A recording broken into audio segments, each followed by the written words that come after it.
안녕하세요. 오늘도 사연 살롱을 찾아주셔서 감사합니다. 저는 50대 후반의 여성이에요. 얼마 전 오랜 시간 열심히 했던 일을 모두 정리하고 조용한 지방에 내려와서 한가롭게 살고 있어요. 고등학교 때 아빠가 돌아가셔서 엄마가 작은 식당을 열어서 생활을 했어요. 저도 학교가 끝나면 식당에 가서 엄마를 돕곤 했죠. 손님들은 신기하게도 제가 양념한 반찬들이 맛있다며 칭찬을 했어요. 엄마는 우리 현진이 가게 나와서 일하는 거 싫은데 자꾸 손님들이 현진이 반찬만 찾네? 그게 왜 싫어? 내가 엄마 닮아서 음식을 잘하나 보네. 다른 애들은 자기 적성 모르고 뭐 하고 싶은지도 모르는데 나는 벌써 잘하는 거 발견한 거잖아. 그래도 엄마는 네가 대학 가서 다른 일 했으면 좋겠어. 식당 일이 고되잖아. 내 적성에 안 맞는 일하면 그게 더 힘들지 않겠어?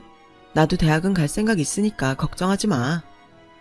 저는 학교 다니는 내내 새벽에 일찍 일어나서 식당에 나가 반찬을 만들고 학교에 가서 늦게까지 공부하고 왔어요. 엄마도 요리 솜씨가 좋으셨기 때문에 저희 식당은 곧 동네에 소문이 났고 제가 대학에 갈 때에는 규모를 늘려서 넓은 곳으로 이사도 갔어요. 식당이 커지면서 보조 주방 아줌마와 홀 직원도 두게 되었고 저는 반찬 양념 몇 가지만 레시피를 알려주고 학교 생활에 전념했어요. 호텔 조리학과를 갔기 때문에 식당 경험이 도움이 됐고 반대로 제가 학교에서 배우는 걸 식당에 적용할 수도 있었죠. 식당은 다시 시내로 나가서 자리를 잡았고 얼마 안 돼서 그 지역에서 제법 알려진 맛집이 되었어요. 그래서인지 제가 졸업을 하고 나니 엄마 주변의 발 넓은 아줌마들이 제법 제 선자리를 소개하더라고요. 저는 엄마 입장이 난처하지 않게 몇 번 선을 보러 나갔지만 다 그저 그랬어요. 그러다가 이번이 마지막이라며 나간 자리에서 남편을 만난 거예요. 한의사인 그 사람은 처음부터 제게 많은 호감을 보였고 매너도 굉장히 좋았어요. 남자 집도 아버지가 돌아가시고 어머니만 계셨죠. 저와 비슷한 환경에서 자라서 우리 집 사정을 잘 이해해주는 것 같았어요. 그러니 저와 남자의 만남은 순조롭게 결혼까지 이어졌었어요. 신혼생활도 무사히 잘 보냈어요. 결혼 2년째에는 예쁜 딸까지 생겼고요. 남편과의 사이는 정 같지는 않았지만 살다 보면 다 그렇다는 말에 그러려니 하며 서운한 것도 넘어가곤 했고요. 아이가 유치원에 들어가던 해에 엄마는 이전과 달리 몸이 많이 쇠약해지셨어요. 애 키운다고 식당에도 드문드문 갔던 게 미안할 만큼 엄마는 눈에 띄게 피곤해 보이셨고 살도 많이 빠진 것 같았어요. 이제 내가 자주 나와 있을 테니까 엄마 병원에 가서 검사 받아. 엄마 괜찮아. 사장이 제대로 관리 안 하면 아무리 잘 되는 식당도 금방 티나고 손님 빠지는 거 한순간이야. 아직 견딜만 하니까 넌 수진이 키우는 거나 신경 써. 라며 계속 무리를 하시길래 제가 아예 병원 예약을 해놓고 엄마를 끌고 갔어요. 엄마, 그렇게 끔찍이 아끼는 식당 오래 하려면 건강해야지. 아프고 나면 다 무슨 소용 있다고 그래. 우리 수진이 대학 가는 것까지 안 볼 거야? 알았다, 알았어. 그럼 이서방 한의원에 가자. 가서 침 맞고 약 한 첩 지으면 되겠다. 한의원에 갈 일이 있고 병원에 갈 게 따로 있지. 무조건 한의원이야. 일단 병원에서 검사부터 받고 한의원 가는 게 더 낫겠다 싶으면 그때 가. 저희 고집에 엄마는 결국 검사를 받으셨어요. 그렇게 엄마가 검사 받는 걸 기다리는데 남편한테도 시어머니한테도 섭섭함이 올라오더라고요. 전에 시어머니가 맹장수술로 병원에 입원한 적이 있는데 그때 엄마가 매일 가서 손수 식사도 챙겨주시고 위로도 많이 해주셨거든요. 남편한테도 항상 잘하셨고요. 때마다 철마다 남편 먹이라며 좋은 걸 얼마나 해주셨는지 몰라요. 제가 남편 한의사니까 걱정하지 않아도 된다고 해도 의사 같은 사람들이 자기 몸 더 못 돌본다며 저한테도 잘하라고 하셨죠. 그런데 전날 엄마가 안 좋아서 병원 검사하러 간다고 해도 남편은 흘려듣더라고요. 시어머니도 얼마 전에 친구 모임을 엄마 식당에서 거의 공짜로 했으면서 전화 한 번이 없었고요. 이 사람들이 자기들만 당연하다는 듯 받아먹고 우리 엄마한텐 입싹 씻는 거야 뭐야. 라며 혼자 불평을 해댔지만 엄마 앞에서는 아무 말도 하지 않았어요. 그날도 저는 남편한테 엄마가 검사를 받고 왔다고 했죠. 의사가 MRI까지 찍었는데 걱정이라고요. 뭐 의사들은 원래 그래. 과장해서 검사도 많이 하고. 나 졸려. 들어가서 잘래. 아침에 토스트에 계란 후라이만 해줘. 아니, 진짜 이럴 거야? 엄마가 아프다는데 그렇게밖에 말 못해? 당신 엄마였어도 이럴 거야? 깜짝이야. 아직 검사 결과 나온 것도 아닌데 뭘 그래. 그럼 내가 뭐라도 해야 되는데. 내가 맥을 짚어본 것도 아닌데 무슨 일인지 알기나 하냐고. 뭐가 나와야 말을 하든지 말든지 하지. 그럼 당신이 엄마 식당이라도 가서 맥 짚어주지 그랬어. 내가 엄마 몸이 안 좋은 것 같다고 몇 번을 말했는데. 병원 비우는 게 무슨 애들 장난인 줄 알아? 좀 그만해라. 피곤해 죽겠는데. 라며 방문을 탕 닫고 들어가는데 너무너무 서운하더라고요. 하다못해 어린 딸아이도 외할머니 많이 아프냐고 걱정을 하는데 그렇게 자기한테 정성을 쏟은 장모한테 참 냉정하기 그지 없더라고요. 저 혼자 애를 태우며 검사 결과가 좋기만을 빌고 또 빌어야 했어요. 하지만 하늘도 무심하게 엄마는 위암 3기 진단을 받으셨고 수술 날짜를 잡게 됐죠. 엄마한테는 양성 종양을 떼어내는 수술이라고 거짓말을 했어요. 상기니까 수술 후 항암 치료 잘 받고 관리 잘하면 좋을 수도 있다고 해서요. 내가 이렇게 입원하고 식당 오래 비우면 안 되는데 어떡하냐? 이 수술 꼭 받아야 되는 거니? 양성은 안 받아도 된다던데. 수술 받는 게 훨씬 좋대. 식당은 걱정하지 마. 수진이 유치원 가서 종일반 있을 거니까 내가 잘 챙길게. 저는 눈물이 나오려는 걸 억지로 참으며 엄마를 안심시켰어요. 엄마가 수술을 받는 동안에도 남편이나 시어머니는 연락도 없더군요. 속으로 괘씸해서 너무 분이 다 났어요. 하지만 그런 걸 신경 쓸 때가 아니었죠. 의사가 종양을 제거하기는 했지만 항암 치료하며 경과를 지켜봐야 된다고 하더군요.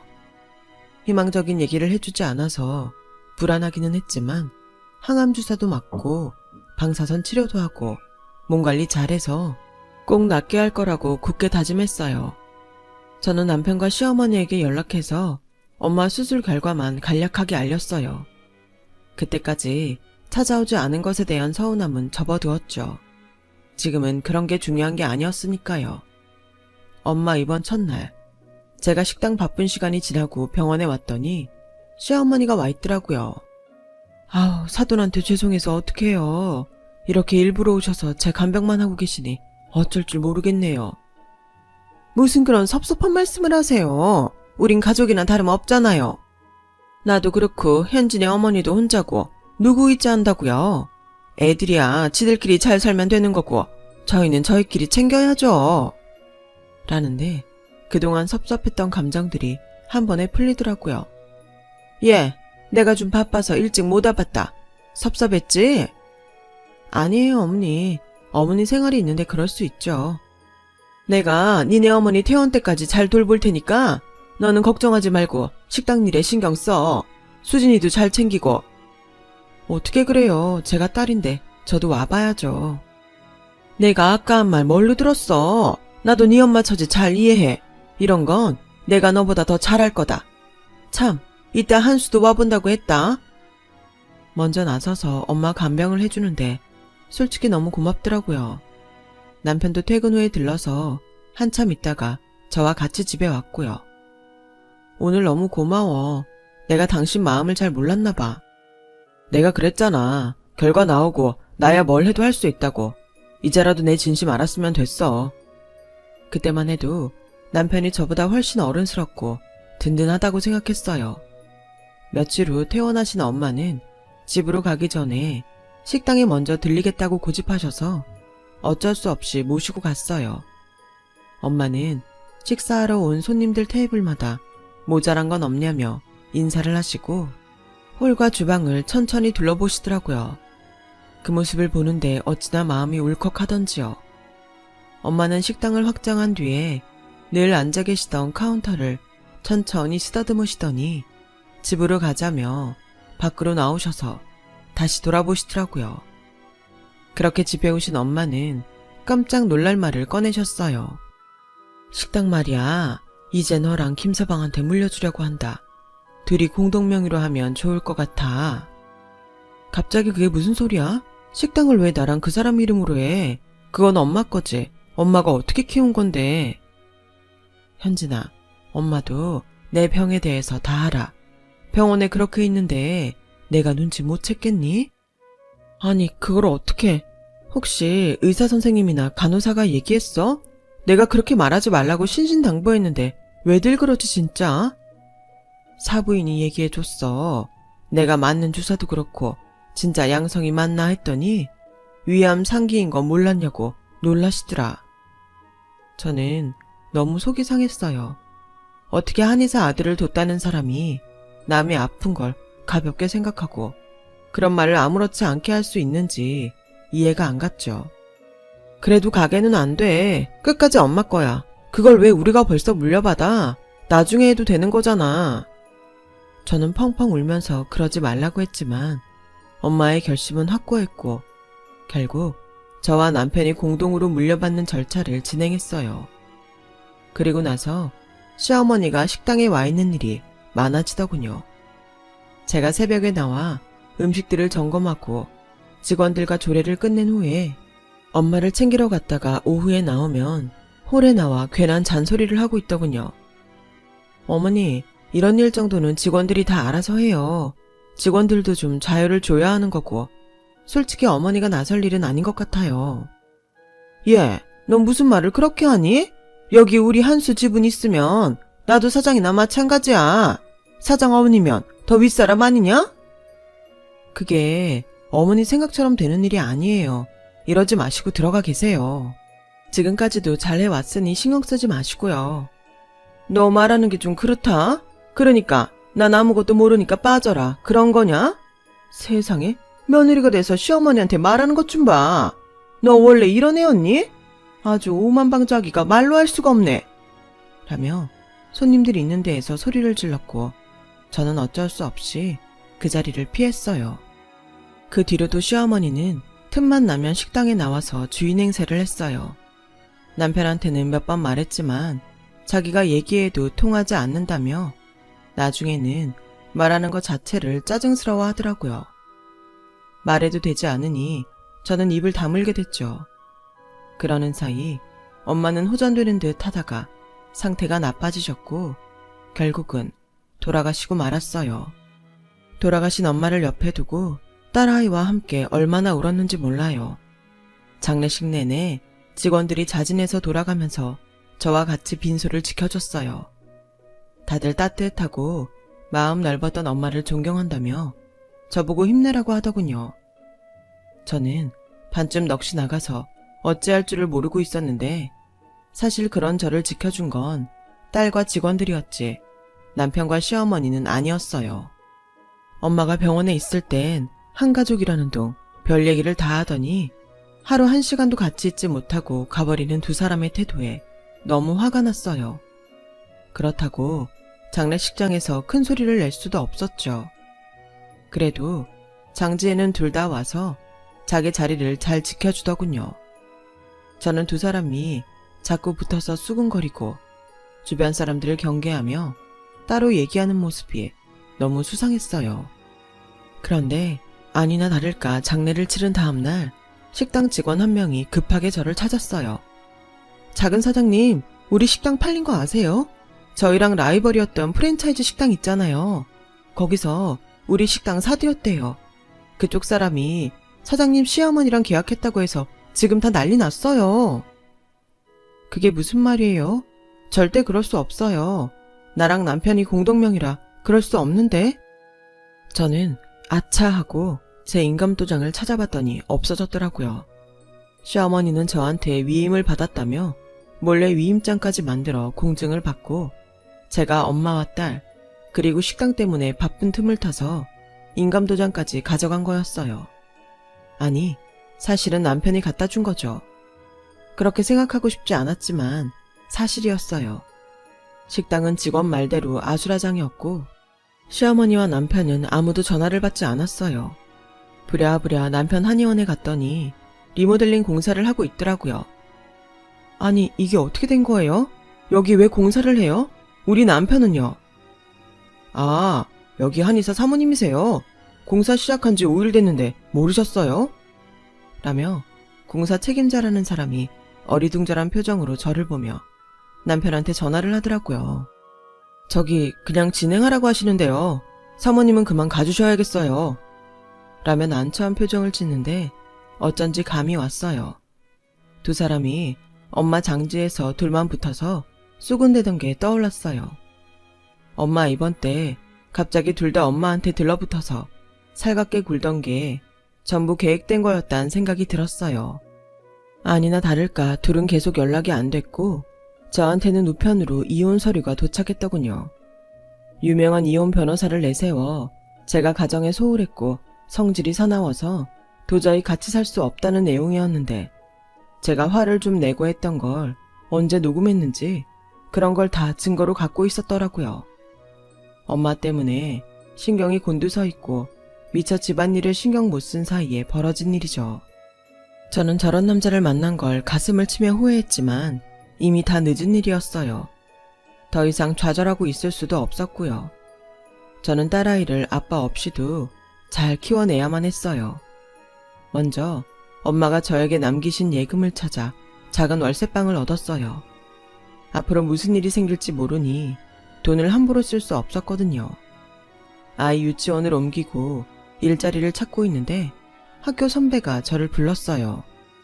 우리 식당에 주방 총괄할 사람이 필요한데 현진이 네가 적임자일 것 같아. 마침 네가 일자리를 찾는다는 얘기를 들어서 연락해봤는데 할 수 있겠어? 물론이죠 선배. 당장 오늘부터라도 갈 수 있어요. 네가 학교 다닐 때부터 우리 중에 조리 점수 제일 높았잖아. 음식 맛도 항상 최고였고. 솔직히 네가 호텔 같은 데로 갈 줄 알았는데 엄마 식당 돕는다길래 다들 놀랐지. 그럼 이번 주 중에 출근 시작해줘.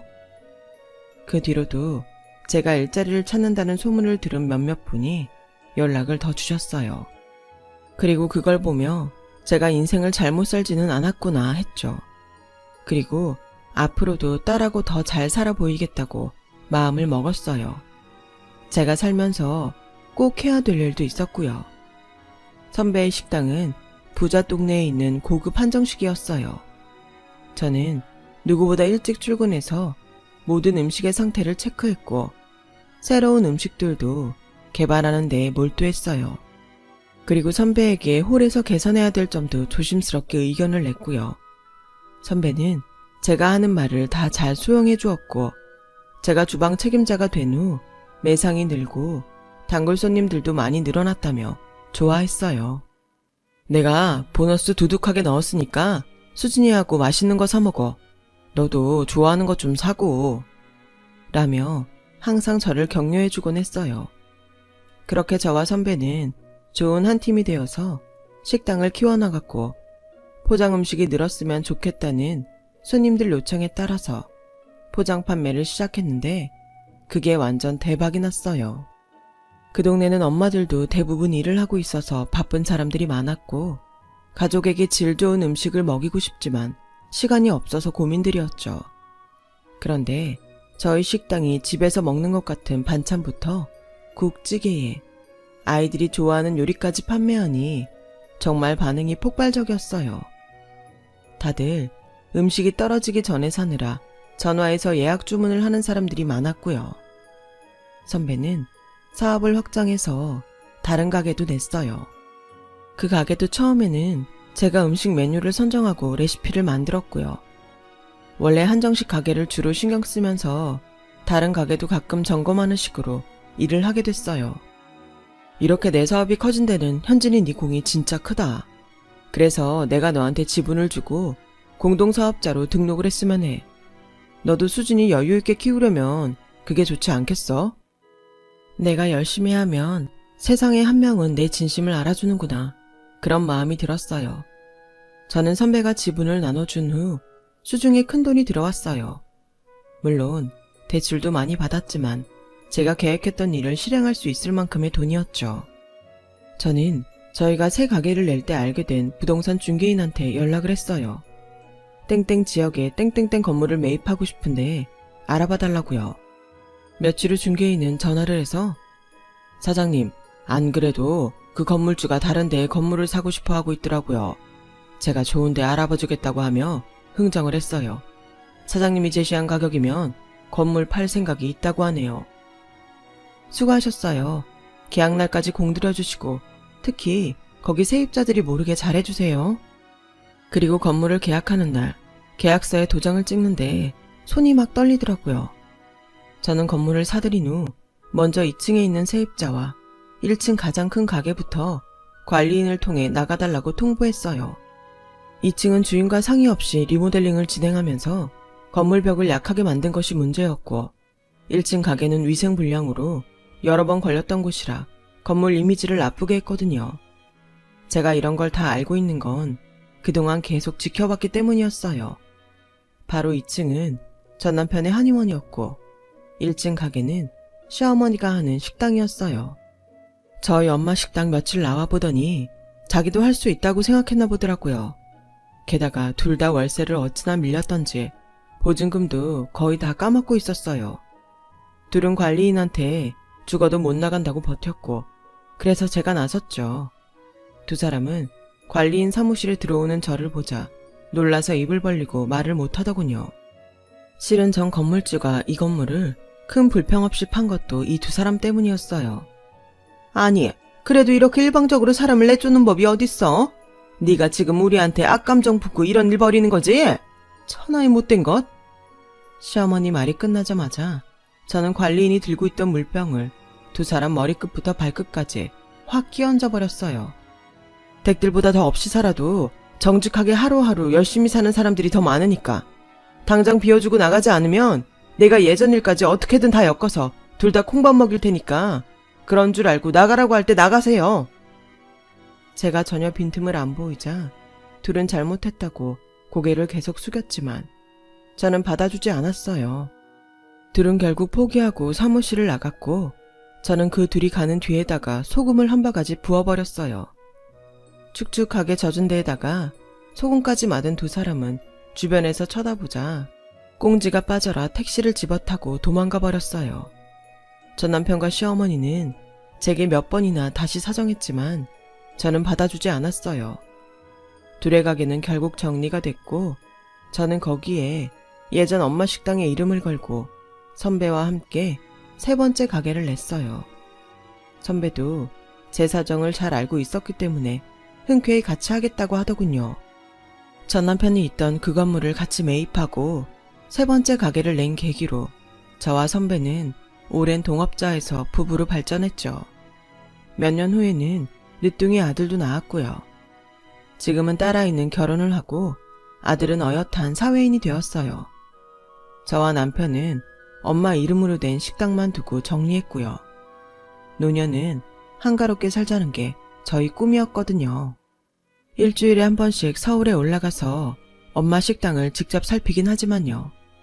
그동안 일들이 다 꿈 같지만 앞으로 또 어떤 인생이 펼쳐질지 모르죠. 그래도 이제는 무슨 일이든 다 견딜 수 있을 거란 생각이 들어요. 제 얘기를 들어주신 분들도 무슨 일이든 다 잘하실 수 있기를 빌게요. 모두들 건강하시고 다들 행복하세요. 여러분, 사연 댓글에 응원과 현명한 조언 부탁드려요. 좋아요와 구독은 저에게 큰 힘이 됩니다. 오늘도 좋은 일 가득하세요.